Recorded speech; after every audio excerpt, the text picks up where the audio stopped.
Everyone, আমরা সবাই মিলে ভোরবেলার দিকে বেরিয়েছিলাম। তারপরে তারাপীঠ থেকে বাড়িতে আস্তে আস্তে সেই দুপুর হয়ে গেছে। তারপরে বাড়িতে এসে সবাই খাওয়া দাওয়া করলাম, একটু রেস্ট নিলাম। দিয়েই সন্ধেবেলা আমি, মামি আর দাদা বেরিয়েছি একটু ঘুরতে।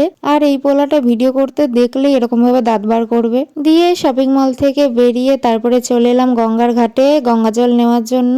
জল নিয়েই চলে গেলাম সুভাষ কাকুর চায়ের দোকানে। আর ক্রাউডটা দেখতেই পাচ্ছ, সন্ধে হলে যা ভিড় হয়। তারপরে চা খাওয়ার পরেই চলে এলাম এসজে রেস্টুরেন্টে, কারণ অনেকদিন আগেই আমাদের খাওয়ানোর কথা ছিল মামির। তো বললো যে আজকেই হয়ে যাক। আর এতক্ষণ দাঁড়িয়ে থেকে আমাদের পাটাও ব্যথা হয়ে গেছে, তাই চিকেন ললিপপ খেলাম। দিয়েই বাড়ির জন্য পার্সেল করে এনেছি চিকেন বিরিয়ানি আর চিকেন এগ রোল। তো সবাইকে খেতে দিয়েছি, তারপরে সবার লাস্টে আমি খেতে বসেছি।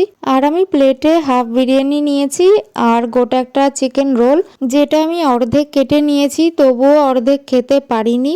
আর বিরিয়ানিও এখান থেকে একটু মামিকে দিয়েছি। মানে কি আর বলবো, যে খেতেও ভালোবাসি আবার বেশি খেতেও পারি না। দিয়ে খাওয়া দাওয়ার পরে অনেকক্ষণ বসেছিলাম। তো আজকের ভিডিওটা এইটুকুই। ভিডিওটি ভালো লাগলে কেউ সাবস্ক্রাইব করতে ভুলো না।